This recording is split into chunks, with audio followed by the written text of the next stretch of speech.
Good evening, good afternoon. I'm Professor V with Victor Realty and Finance Academy, and today I want to go over a summary of important points of some of the key chapters that's on the state exam. When you take the state exam, it's a 100-question exam of which a passing score is 75. And obviously, you never know which question it may be.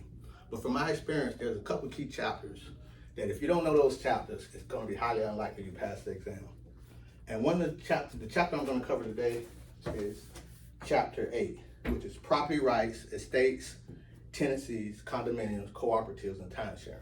Not only is this an important chapter for the exam, and you may find some of the concepts useful for just your everyday general real estate knowledge. And as I go to the important points that I think may be on the exam, some of them you have a running list of bullet points, but I'll try to emphasize the ones that's highlighted. I'll tell you what you should highlight, and then if you have any questions, feel free to ask them. So the first thing I want to go over some important points is land.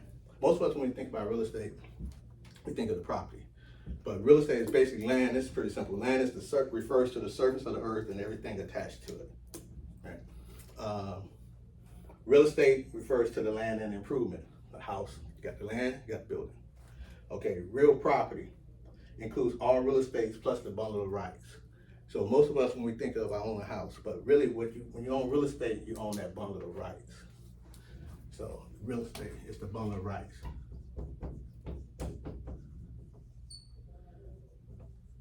And then the obvious question would be what rights? Basically, the rights you have in real estate, you have, well, as far as the physical rights, you have surface rights where the house is, the building. You have subsurface rights, which is underground, and actually you have air rights.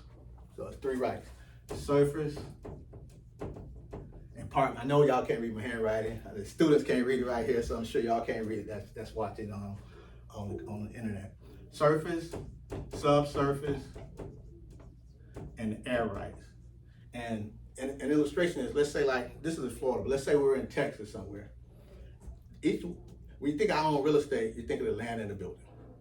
But sometimes those rights is really what's more important than the actual land and the building. For instance, if you had a property in Texas, maybe not now, but let's say 100 years ago, or could be if you're that lucky person right now, and if Exxon Oil wanted the subsurface rights, that would be more valuable than the actual structure if they can dig down there and get the oil, right?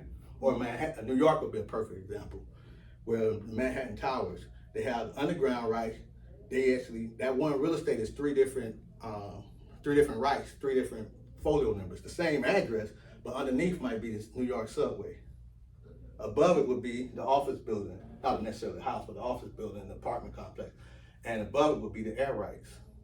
And down here in South Florida, we really don't have it because we have like flat terrain. But down here it's more valuable. Properties now are more valuable. The air rights, if you're in downtown Brooklyn. Because why? Because people go, Did y'all see what's going on the internet right now about Miami being like the highest? Yeah, like in the U.S. right now, as far as the housing market, Housing market, in the U.S. It's Can you crazy. believe that? Right, and that's also a right too. And that's probably, twofold. One, because That's crazy. weather. Miami is Miami. Price of tea in China is high down here. For Right. 1-1. Right.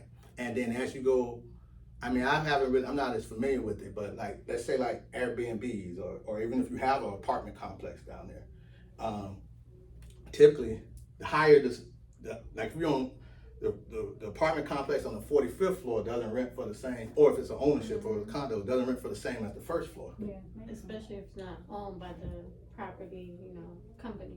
Right.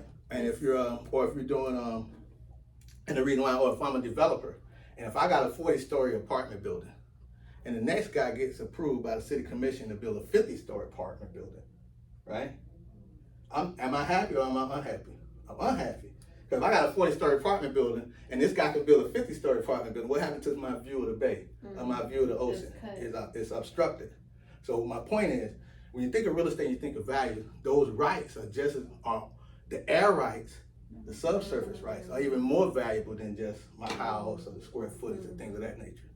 Right. As a matter of fact, probably more value than the square footage because obviously The more value those air rights are, the better your bay or the view, etc. You don't mind having a 500-600 square foot hole in the wall versus a 3,000 square foot home you may have in the middle of nowhere, because that view is important.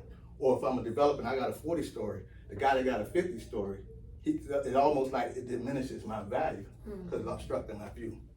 So it's kind of like this is a chapter where I try to get people to think conceptually rather than just air, land, right, or real estate, right? Physical components of land are, there it is right there. It's highlighted, and you can highlight it in the book because I'm end up keeping it. Land are surface rights, subsurface rights, and air rights. And I've already explained. Sometimes I go ahead, but I try to come back to it. But it's highlighted in the book. Those of y'all who may have the pamphlet, it's right here. It's already should be pre-highlighted for you. And I try to give an illustration as to, for each one of those. Any tangible asset that is not real property is personal property. Again, in theory, when you sell real estate, you're selling the real estate, the land. Wait, say that one more time. Sorry. Any tangible property is called chattel property or personal property. For instance, when you buy a house, you walk in a house, those are rented, but it's the same concept whether you rent or own it. You walk in a house, you see the ceiling fans, you see carpets, drapes. If it's physically attached to it, even though certain things may be debatable whether it's personal or real, it's presumed that it comes with the property. If you see a $10,000 chandelier, I mean, you walk in there, you see it in the house, if as a buyer, you're presuming that it's yours, it comes with the house.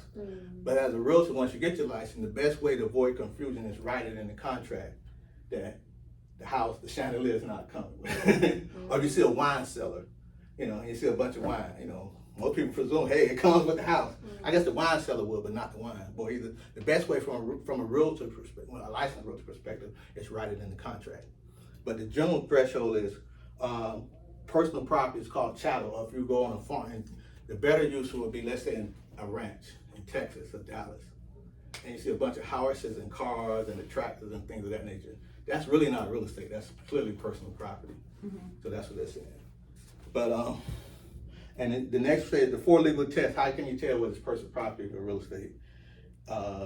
Is it permanently attached, the use, or if you pull it out, would it destroy the property? Right now,